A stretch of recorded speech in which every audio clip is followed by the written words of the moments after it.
Today we're going to be talking about bluefin tuna fishing, and we are at Fisherman's Access, and I'm with the store manager, Jake. Thank you so much for having us. We filmed here before, and it's just a privilege to film in this beautiful shop. If you can share with us a little bit about the store. Yeah, we're a full-service tackle shop in Orange County, California. I mean, we have 8,000 square feet from wall-to-wall tackle. We have everything you could need, freshwater, saltwater, trout, and we'd love to see you come down. Once again, we are here with the Anthony Canuli. It's been awesome filming these video series with you before. Anthony, if you can tell us a little bit about your experience with tuna fishing.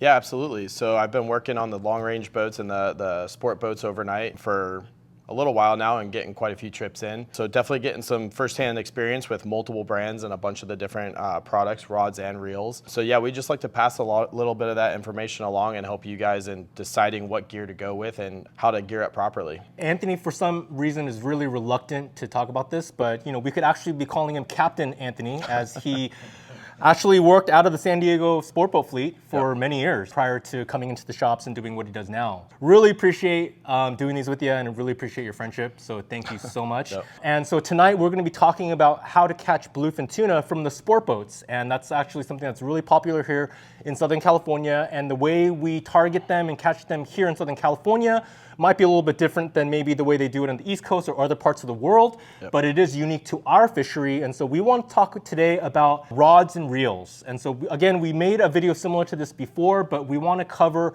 what kind of reel would you want to choose and have on your sport boat trips, as well as what rod you would want to pair it with. Anthony and I are both Team Akuma, and so we're going to be very upfront and proud of the gear that we talk about today. So we will be absolutely featuring Akuma gear. We'll also be showcasing comparable products in terms of just the options that you have. And so our heart here is to share the information in terms of how the gear will match up for your trips.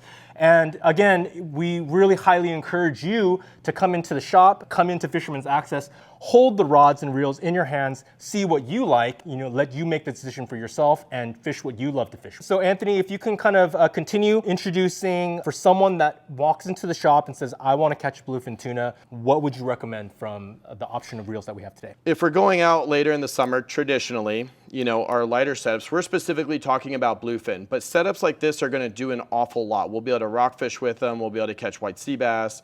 We'll be able to catch yellowtail, smaller grade yellowfin and bluefin, dorado.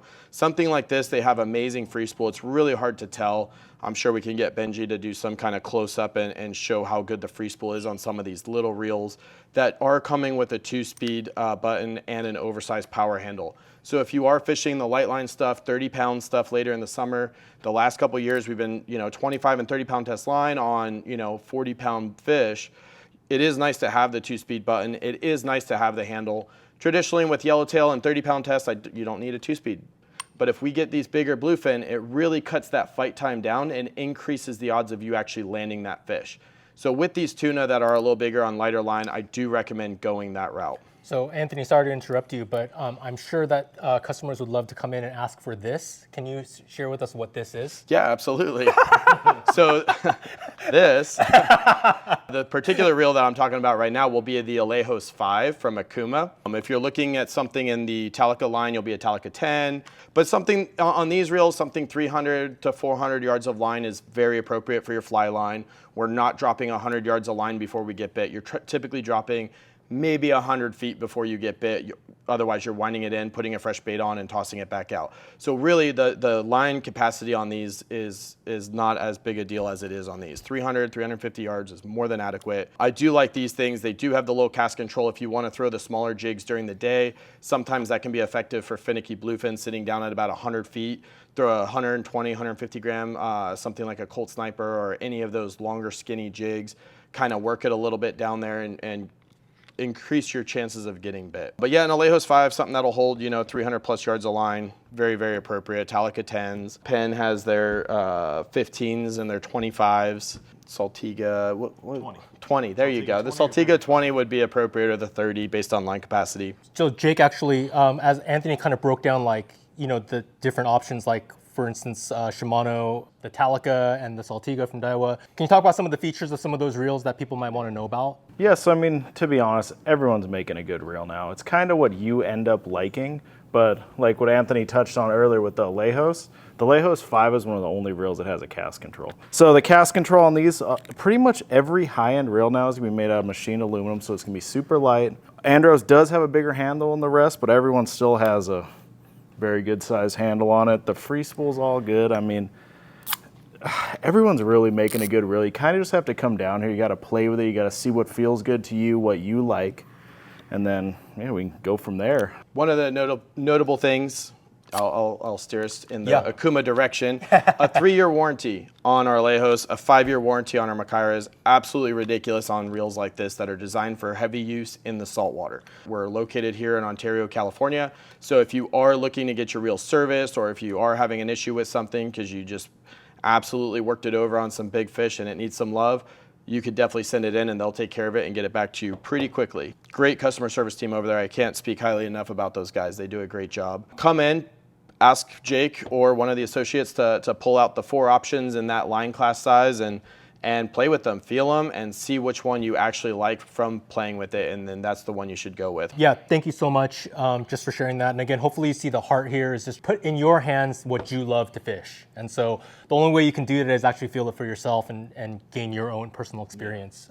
So another thing is, Anthony, as you continue to move on, you did introduce the Lejos 5, and that again is kind of going to be your 30-pound setup around is probably what you'd look for. And then, so if we're moving from the 30-pound setup and then we're moving up to, is it the 40-pound? Yep. Okay. So with the tuna fishing, I do like to make sure that we find rods and reels that we can do multiple gaps so that you don't have to end up with 10 rods and reels if you don't want to. We do know the trips are expensive. We do know that the gear is definitely expensive, and we try to be cognizant of that. But if you want to, we're more than happy to accommodate. We could stair step you all the way through and really refine each specific setup for each line class. This little reel here, 25 and 30 pound, it is more than strong enough to even bump up to 40 pound. If we're fishing 40 pound and they're a little bigger fish, we might want to bump up to a bigger reel that will have a little bit more line capacity. What I have in my hand here, we're going to go from the Alejos, we're going to bump up to the Macaira. We're talking specifically about bluefin fishing, so as we're going into the 40 pound for bluefin, not necessarily 40 pound for yellowtail and white sea bass and all the other stuff, but 40 pound for bluefin, 50 pound for bluefin. I'm going to bump us up into the Macaira. It's a little bit more of a heavy duty reel. It has a ton of features. It is an absolute tank. I've landed a lot of fish, and a lot of people have landed a lot of fish over 100 pounds on this reel, and it does not break a sweat doing it. What size Macaira is that? This is the 15T. The T stands for tall. So they had a standard wide 15 that is no longer around. The new one is going to be the tall 15. So a little bit narrower. It fits the profile. It's easy to guide that line back and forth without stacking up on one side. An extremely high rate of drag coming out of here. Incredible free spool. It is very easy to underhand flick a bait off the back corner, actually get it out there away from the boat and let it still swim without being fatigued from dragging a big heavy spool. When we're fishing our 40 pound, 50 pound, 60 pound setups, especially our sinker rigs during the day, whatever sinker rig you decide to do, we'll break the multiple options down later. But this reel here is going to hold 65 or 80 pound braid an awful lot. I think 80 pound braid on here is just shy of 400 yards. Yeah. So it's like 390 yards, still leaves you room for a couple wraps of fluorocarbon if you want on there. So really, really good reel for doing your daytime sinker rig where you have a chance of that 120 pound fish. This reel is an absolute unit, and it handles those things really, really well. On the nighttime stuff, again, we're typically seeing, not always, but we're typically seeing the bigger fish coming up and playing a little bit more. Line capacity becomes the issue if you do hook a 200, 220. We really want to get into the bigger setups. But for the daytime, where we might be seeing more finicky fish, we're fishing some lighter line, this is a really, really great option. Live bait is in the play, so we want something, again, where the spool's not too heavy, where we can't have a hard time fly lining or the bait fatigues quickly. So dropping down to something like this, amazing free spool on that little thing, so you could definitely fly line well. So yeah, just to stop you one more time. So far we That won't be the last time. Yeah. One more time. I'm the annoying guy. So Anthony's introduced the Alejos 5 and the Macaira 15, and comparably from Shimano, how's the reel sizing go? The 15T is kind of probably like the 16, because the 15T is super deceiving. Like, it fits a lot more line than it looks like it should, so it'd probably be like a Talica 16, I would say, to the 15T. Okay, gotcha. Definitely compare the profiles and see what fits your hand better. The 16 is a little bit shorter, a little bit wider, so you do have that longer with your thumb guiding that line back and forth. Incredible reel, very smooth. It does not come with the power handle. And like I said, it is a little wider, but a very, very smooth reel. So just check out both profiles and see what fits your rod, fits your hand the best. So guys, would it be correct for me to say the Lejos 5 and the Macara 15, those two reel sizes would most likely on like a day and a half, 2-day type of trip would be kind of your workhorse reels in the daytime? Absolutely. So for fly lining, you know, the 30, 40 pound stuff, and then if the bigger fish are swimming through in the daytime, you probably do the 15T on the sinker rig and or maybe even fly line with this? Oh, absolutely, fly lining, yeah. Okay, and so, you know, in my limited experience, I would say that these two size reels is what we're grabbing almost 80% of the time. Yep. You know, sometimes 90% of the time. And obviously none of this gear is cheap. You know, you're gonna, it's an investment. For someone that's trying to invest in their first gear or their first set of setups, my recommendation would be to look at these two classes of reel. And then if you're looking for that 100-pound setup, if you're just starting out, and you have the money, then that should be maybe the third thing that you look at. Yep. But if you're not ready to invest that kind of money, highly recommend just a rental rod for the trip in the beginning, maybe for your first couple times out. Start with these two setups. Anything in this range, so whatever brand you go with, start with these two setups. And then you can always rent if you get to the landing and they're like, hey, these are much bigger fish than we thought. Make sure you have a big setup. Sometimes the captains, they'll look at the gear that the passengers are bringing on and say, you know what, we're gonna go left instead of going right, and we're gonna go fish the stuff on the beach, which is smaller, or we'll go out and fish the big stuff. So if you have the gear or if you need the gear, just rent the gear, you know, beforehand. If you have time before your trip, you can always invest later. But if you're just building and you're taking advantage of the springtime shows, see Jake and buy one of these two. Got it. Yeah, thank you so much for that. And then so Anthony and Jake have helped cover the 30-pound and the 50-pound class setup. What do you got next? After that, we're gonna go into our nighttime, dropping a jig down, heavy sinker rigs during the day. This is gonna be specifically for the bluefin. Some of this crosses over with your longer range trips where you're chasing yellowfin. With the yellowfin, they typically fight a little harder. They have that warmer water where they like to be in. They typically are eating a lot more, so pound for pound, they typically pull a little harder. Not always, but typically they do. So we're looking at the same concept, just slightly bigger for more line capacity when we're referring to the yellowfin. But for our bluefin that we're catching, whether you're on a 5-day, a 3-day, a day and a half, or even a 3/4 day now, you're gonna be wanting to get something like a 16 or a 20 sized reel. Something again that'll hold just shy or right around that 500 yards of line, whatever profile you like. The 16s have caught a lot of fish, but there are times where you get in those 200+ pound fish where you're pushing it on the line capacity. So if you're gonna be timid and you're not gonna pull hard, maybe this is your first fish in that class where you're really excited to get it, lean towards the 20 to have that extra line capacity and the extra security. If this is your first setup, you haven't done a whole lot of this and you really wanna just be safe, that 20 is really, really, really hard to beat.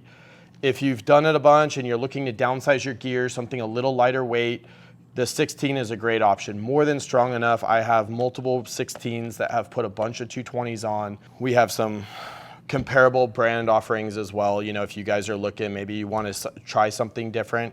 The 5-year warranty is really hard to beat. Jake did bring up a good point. You get the 5 years free servicing if you go the Daiwa route. Basically, just go feel the different reels, check out the gear ratios. The one thing I can say is that we spend a lot of time on the R&D on our reels. The gear ratio is perfect for what we're doing. You know, starting in that 3s, the mid 3s, low 3s, all dropping all the way down to like a 1.2, 1.3, 1.4 based on the size of the reel. That gives you a lot of cranking power when we're pulling on these fish at night. And what that translates to is once you get that fish up and they gaff it, you get it over the rail, you have a better chance of having some energy left to drop back down and get that second fish if you're shooting for your limit. So, you know, if you get into a higher gear ratio reel, it's a lot more fatigue, it's harder to turn that handle. If you're not familiar with how the gear ratios work or if that's confusing, think of a 10-speed bike. And when you get to that hill, if you leave it in the 10th gear, you are not climbing that hill very fast. It's faster on flat ground, but it is not going up that hill at all. So being able to drop down to a nice low gear and get that torque really makes a difference in how fast you get the fish to the boat and how much energy you have for that second fish just to round out your limit if you're on a 1 day or a day and a half. So when some reels have a different low gear, a lower gear ratio, how can that be beneficial or not beneficial? In the low gear, that's where the gears really play a big difference, is you really want to have a low gear in your low so that when you're cranking that fish in. But when you look at the inches per crank, we're gonna look at the spool profile, so I'll be the inside here, the part that actually moves. If, say, this is only getting 47 inches per crank with a 2.3, and this is getting 55 inches per crank with a 1.4, this is you're still gonna feel that a little bit more. So you wanna try to take that into account. Inches per crank play a factor in that. So you can have two reels that feel almost identical, even though the gear ratios are different because the spool shape. But I will say that typically having a lower low when we're fishing bluefin is very, very beneficial. Definitely all of these reels that are coming in at $500, $600, $700, they've done their research, they've put the time in, and they didn't arbitrarily pick a gear ratio. They picked a gear ratio that coincides with an inches per crank and a function. For Southern California, I can say I'm a huge fan of fishing that Macaira with that lower gear ratio specifically for bluefin. But if you are gonna go chase sailfish or something else, I do recommend something with a higher gear. Okay. Jake or Anthony, everything that we're talking about right here are 2-speed reels. When it comes to bluefin fishing, do you have any thoughts on two-speed lever drag reels versus like a star drag system? I mean, I personally would always fish it. I mean, if it's within your means, I would fish it just because it makes it so much easier. Just because when it's stalemate after you've been on that fish half an hour, if it's a bigger fish and it's straight up and down, thing's got its head down, you got to short pump it, it's just a lot of work. When you could just drop it, just like a bike, into low gear, drop it into low gear, half the gear ratio, you can just set it on the rail and you just crank slow and you're actually going to gain on that fish. Or with the star drag, you're just going to beat yourself up. I mean, it's still doable. I mean, you can still catch them. I mean, people catch big fish on star drags all the time, but it is going to be a lot easier on you to fish a 2-speed. And what are your thoughts? Yeah, I mean, Jake nailed that. It'll be a lot easier on you, a lot easier on the gear. It'll be a shorter fight, so then that translates into a higher percentage of landing those fish versus maybe somebody tangling you accidentally, or the fish sitting there gnawing on that line and finally chewing through, or pulling a bigger and bigger hole in that fish's face as you're sitting there pulling on them and the hook finally giving out. So there's a lot of factors. Just being able to pop it into that low gear takes a lot of pressure off your knots, off your gear, off of you, lets you get the fish to the boat faster. If we are fishing, 15, 20 pound yellowfin, bluefin, we can all do it on a star drag. We are not saying that. But if sometimes you're out there fishing and it's been a 25 pound average, star drag's more than fine, and actually it's pretty fun. But then those 40 pounders roll through and next thing you know, you're stuck for an hour doing laps around the boat. And I just finished up one trade show and I can't tell you how many times the guys come to the booth and they're like, oh, we were on that fish for about 40 minutes. In my mind, that just translates to I'm exhausted listening to that. That's a long time to be pinned to one fish when you should be trying to get your second fish and then helping some other anglers get their fish. If we're showing you some of the premier offerings from the brands, there are some incredible offerings that are very budget friendly if we are looking at that. In the mid 200s all the way up to, I'd say, the mid 300s, 350, there is a plethora of offerings and they are just really, really good. Whether you're looking at a Penn Fathom, you're looking at the Akuma Kavala, we're looking at the Speedmaster from Shimano, all these big brands have an affordable reel for a reason. So if you're looking to maybe cut costs down a little bit, definitely look at it. These reels are going to be more feature rich. They're definitely going to be more of the Cadillac style, but we'll still get to where we're going in our Prius. So it's fine. Yeah, there's some good offerings. Super, super awesome. Thank you so much for sharing amazing information as always.